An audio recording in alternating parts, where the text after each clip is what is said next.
est que les gens se trompent sur la personne de Jean-Luc Mélenchon. Un Français, c'est un Français. Pour moi, il n'y a pas de Français modéré en ce qui concerne l'Afrique. Parce qu'aujourd'hui, les Français savent que quand ils perdent l'Afrique, ils perdent leur souveraineté, ils perdent leur avenir, ils perdent leur génération future. C'est pourquoi ils font tout et tout pour avoir la seule et unique notion en tête, quelle que soit la personne, que ce soit de gauche ou de la droite. Ils ont la même idée sur l'Afrique. Regardez comment Jean-Luc Mélenchon s'est comporté la fois dernière à Dakar. Comme si l'Afrique est un enfant qui est au sein de la France. Il vient avec des idées arrêtées. Il vient avec la notion du paternalisme. Il vient avec la colonisation. Il vient avec l'esclavage. Il vient avec tous les maux que l'Afrique a souffert pendant des siècles, c'est des décennies. Mais quelle a été notre surprise? C'est l'intervention du panafricain Ousmane Sonko. Ousmane Sonko, par son intervention, a déconstruit tout ce que la France a construit depuis des siècles. A déconstruit l'hégémonie française sur l'Afrique. Et aujourd'hui, tel que les choses se font, tel que les choses se passent, moi je vois que l'Afrique va quitter la position du dominé à la position dominante. Je suis sûr parce que les signes d'aujourd'hui, ne nous trompent pas. Et nous sommes confiants en l'avenir de l'Afrique, en une Afrique libre, en une Afrique prospère. Et définitivement, nous devons sortir du giron de la France. C'est ce que les amis Bachir Faye et Sonko sont en train de faire au Sénégal. Et les autres États africains doivent emboîter le pas. Nous devons quitter le paternalisme européen. Nous devons quitter le paternalisme français. Nous devons quitter le paternalisme onusien. Nous devons quitter le paternalisme américain. Nous devons quitter le paternalisme anglais pour déterminer notre propre sort, pour retracer notre devenir, pour donner des horizons plus radieux à la jeunesse africaine.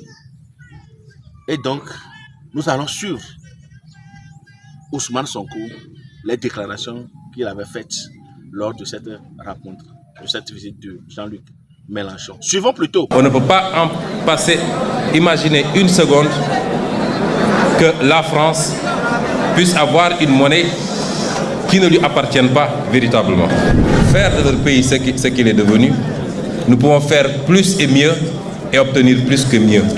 Notre challenge se trouve ici, en Afrique. La question monétaire, qui est une question qui nous semble fondamentale. Parce que, M. Mélenchon, nous avons, comme je l'ai dit, un pays à transformer. Et cette extraordinaire jeunesse que vous voyez attend beaucoup de nous. Et c'est pourquoi le plus difficile, ce n'est pas d'avoir un programme avec des axes que nous ferons ceci dans l'agriculture, ceci dans l'industrie, ceci dans la fourniture des biens et services de première nécessité. Ce n'est pas ça le plus problématique pour nos pays. Le plus difficile, c'est d'aller chercher les moyens là où ils sont. Et nos moyens sont énormes, mais ils nous échappent. Et nous allons les chercher là où ils sont.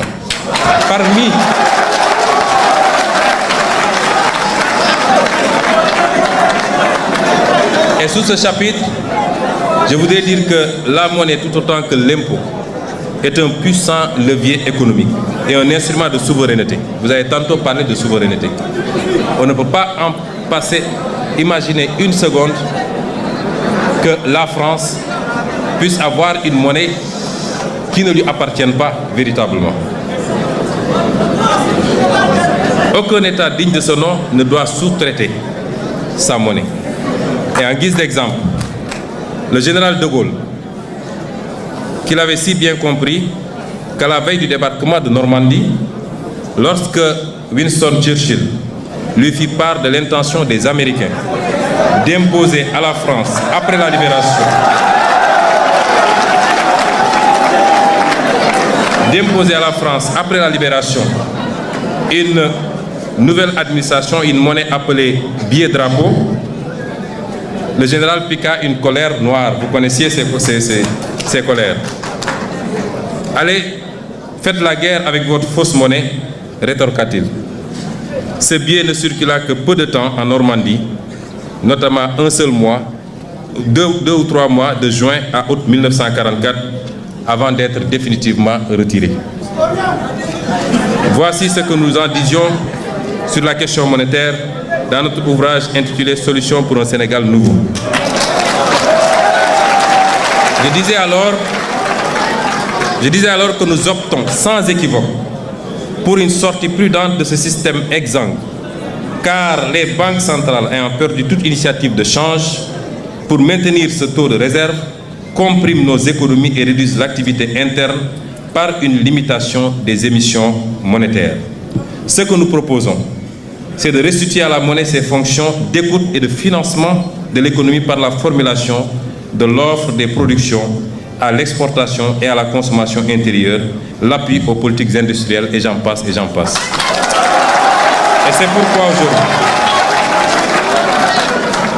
pourquoi aujourd'hui, dans notre option de renforcer notre marché financier national par divers leviers, parmi lesquels des investisseurs étrangers qui acceptent de combler notre déficit d'épargne pour partie en monnaie locale. Imaginez-vous que les pays africains s'endettent en devises étrangères et donc sont exposés aux fluctuations du marché. Aucun pays africain presque ne peut s'endetter en devises locales.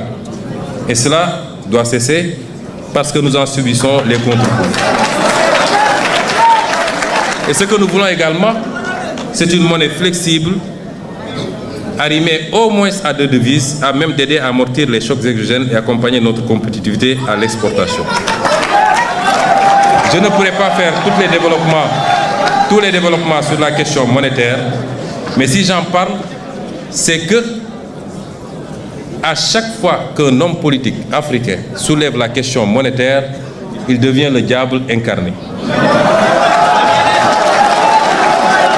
Nous n'avons pas le droit de parler de notre propre monnaie. On n'en débat jamais au Parlement, on refuse d'en débattre dans les plateaux de télévision, et pourtant vous pouvez débattre de l'euro sur la tribune de l'Assemblée nationale française. Et c'est pourquoi nous en faisons un débat, nous l'imposons, et je pense que dans le cadre communautaire, en tout cas les derniers développements que nous en avons, nous nous acheminons sûrement vers ces réformes que nous souhaitons tant, qui ne sauraient tarder. L'autre élément, c'est la sécurité. La présence de bases militaires étrangères au Sénégal.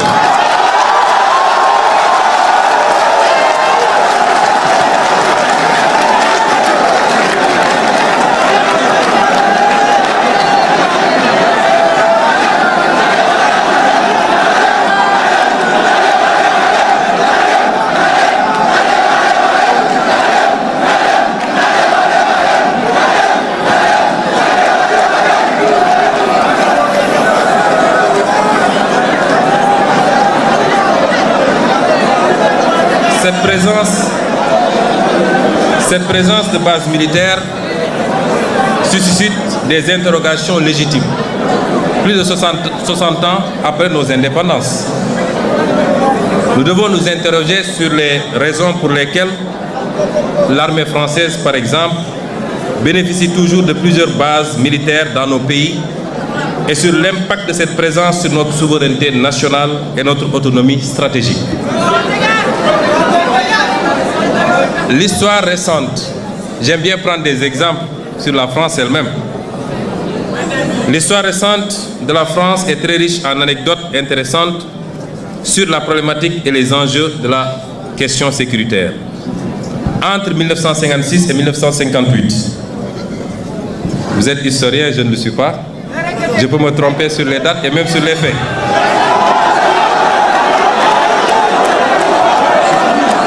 Mais entre 1956 et 1958, c'est-à-dire après la Deuxième Guerre mondiale, les Américains eurent le projet d'installer sur le territoire français un stock d'armes nucléaires et de missiles balistiques. Le projet buta sur la double question du commandement et du contrôle des missiles, dont le déploiement était admis par les militaires français comme un bon moyen d'accroissement du pouvoir dissuasif de l'OTAN. L'armée de l'air de la France jugeait alors inacceptable le principe selon lequel les escadrons de missiles balistiques resteraient sous commandement américain. Ces unités devaient impérativement être sous commandement national. Dès son arrivée au pouvoir, le général de Gaulle, encore lui, lors de la réunion de défense du 7 juin 1958, avisa que ces armes devront être obligatoirement sous contrôle français et que la France réclame le droit de donner son avis dans le déclenchement d'une éventuelle guerre nucléaire, toute condition jugée excessive par les Américains au point qu'un accord n'ait pu être conclu. Deuxième exemple, en mai 1966, le général de Gaulle engagea la France à se retirer du commandement intégré de l'OTAN, qui disposait alors d'une dizaine de bases militaires en France. Et la conséquence, nous la savons. Et justifia cette décision par la volonté de la France de disposer d'elle-même, volonté qui est incompatible avec une organisation de défense dans laquelle elle est subordonnée.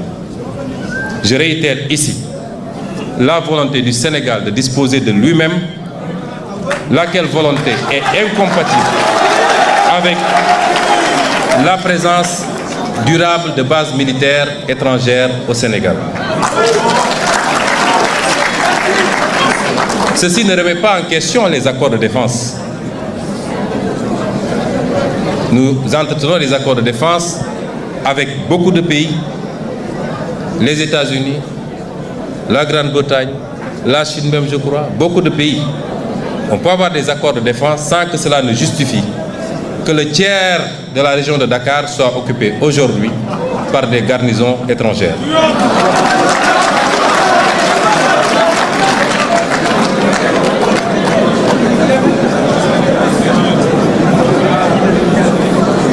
Le quatrième point, c'est